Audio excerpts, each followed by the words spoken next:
নমস্কার। আপনারা কি জানেন একজন বাঙালি যার লেখা বই অর্থাৎ যার লেখা কবিতা লিমকা বুক অব অ্যাওয়ার্ডসে স্থান পেয়েছে? জানেন না, হয়তো লিমকা বুক অব অ্যাওয়ার্ডসের খবরও রাখেন না, হয়তো গিনিস বুক হলে আপনারা খবর রাখতেন।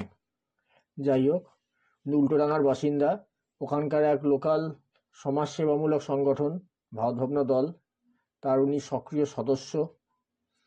এছাড়াও উনি পেশায় পুরোহিত এবং টিউশনি করেন, এবং ওনার আরেকটা সবথেকে বড় গুণ হচ্ছে উনি লেখালেখি করেন, যেটা আমাদের বাঙালিদের এক বড় প্রতিভার জায়গা, ইন্টেলেকচুয়াল জায়গা।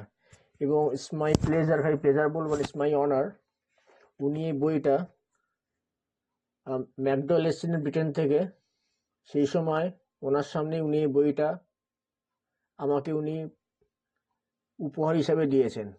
ইটস মাই অনার যে উনি বইটা আমাকে উপহার হিসেবে দিয়েছেন বইটা পড়ার জন্য। আমার পুরোটা পড়া হয়নি, ঠিক কথা, পড়ছি, পুরোটা পড়া হয়নি। এবার পরবর্তী বক্তব্য ওনার মুখ থেকে শুনুন, এবং ওনার নামটাও বলেই দেই, ওনার নাম অমল ব্যানার্জি। পরবর্তী বক্তব্য এবার ওনার মুখ থেকে শুনুন। আমি অমল ব্যানার্জি, বাংলা সাহিত্যের লেখক এবং পুরোহিত, সাংবাদিক এবং আমি শিক্ষক। তো এই সব বিষয় নিয়ে কাজ করি। এই বছরে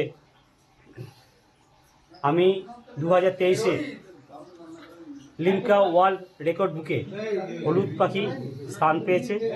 দপ্তর লিমকা ওয়ার্ল্ড বুক রেকর্ড দপ্তর থেকে আমাকে হোয়াটসঅ্যাপে এবং ফোনে কথা বলেছে, আমার জিমেল আইডি পাঠিয়েছে, সেখানে স্টেটমেন্ট দিয়েছে যে আপনার লার্জ বেঙ্গলি পোয়েম হিসাবে আপনার হলুদ পাখি নির্বাচিত হয়েছে লিমকা ওয়ার্ল্ড রেকর্ড বুকে, এবং কিছুদিনের মধ্যে আরও ব্যাপকভাবে আপনাকে সবিস্তারে লিমকা ওয়ার্ল্ড রেকর্ড বুক থেকে জানানো হবে। থ্যাংক ইউ, ধন্যবাদ।